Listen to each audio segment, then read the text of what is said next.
Spring is a time where people gain a sense of renewed hope. Hope that the winter is truly gone. Hope for a better summer than last year. And hope that your baseball team is competitive. And for those who live along riverbeds, it's hope that they don't flood. Hi, I'm Chris May, host of This Day in Weather History, a podcast from the Weather Network in Canada. And here we go again. Springtime flooding. A combination of melting snow and heavy rain in the spring of 2008 contributed to the worst flooding New Brunswick had seen in 35 years. This day in weather history. Floods have been a part of the recorded history in New Brunswick for over 3 centuries. They date back as far as 1696. That was when the first written record told of a late, very high spring water level that delayed crop planting for the residents of a small French settlement at Gemseg. On this day in weather history in 2018, the St. John River overflowed its banks and water levels crested to over 27 feet. That's over 8.25 meters. In Fredericton, the rush of water closed 50 streets in the city and forced hundreds of residents from their homes. It caused $24 million in damages. That's what happens when you blend 50 to 100 centimeters of snow that's still on the ground this late in the spring with a spike in temperatures and a heavy spring rain. We had massively high water levels that was just too much for the Mactaquac Dam just west of Fredericton when it exploded to 800 billion liters per day of output. Property and furniture was reported floating downriver by residents who could only get around by boat because water was halfway up people's doors. But with 300 years to compare it against, just how does this compare with some of the other historic floods in New Brunswick history? 1923.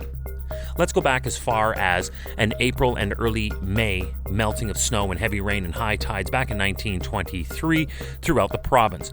In the Fredericton area, where the flood stage is 6.5 meters, it soared 8 meters above the winter low level. There were a total of 57 bridges, we're going to hear that a lot in this episode, that were damaged or destroyed according to provincial bridge department records. This event killed 2 people, as it was estimated to have cost the province between $5 and $10 million 1923 dollars. 1934. In a 5-day span between April 17th and the 22nd of 1934, melting ice and snow combined with heavy rain and inundated Magerville, Sheffield, Gemseg, and Ormocto. Hundreds of families in the flats below Fredericton were forced to evacuate as soon as barns were lifted from their foundations. They saw that and they said, all right, everybody out. Greenhouses were destroyed, livestock sadly drowned, and communications were cut off for several days. That wasn't all that was cut off. All the highways to the south of Fredericton were blocked by rivers of water, and a city warehouse at the foot of Regent Street was damaged by an ice shove.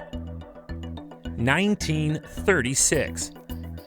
It was a spike in temperatures way beyond normal for this period, spanning March 16th to the 25th of 1936.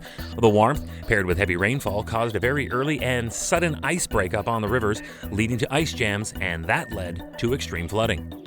Water levels soared over 7.5 meters beyond summer levels when it was registered at 9 meters.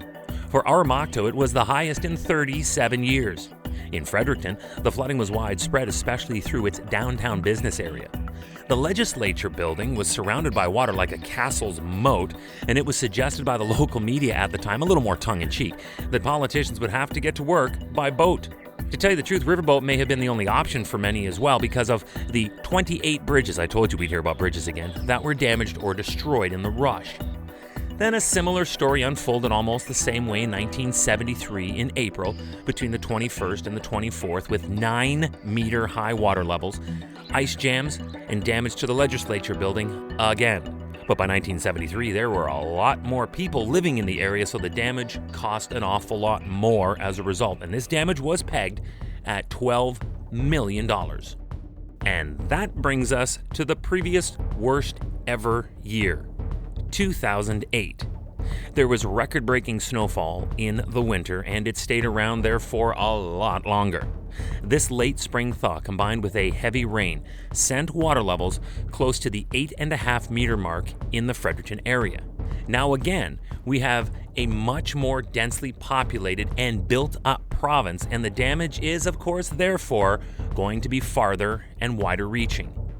Again, the bridges took the brunt of the damage, along with about 50 streets that were completely or partially closed in Fredericton. A total of 1,000 people had to be evacuated across the province, and at least 2,000 were affected by the flooding. And this one cost a ton. There was over $23 million in damage to roads, railways, homes, farms, and small businesses in communities all along the St. John River. So there you are, the story of the 2018 New Brunswick flooding, but with a history of perspective. Today, this day in weather history. Tomorrow is April 25th, and we will look back to the earthquake that resulted in an avalanche that totally overwhelmed the heavily explored slopes of Mount Everest. I think a lot of us remember this one. During the afternoon of April 25th of 2015, a magnitude 7.8 earthquake struck Nepal and surrounding countries. That's tomorrow on This Day in Weather History with me, your host, Chris May.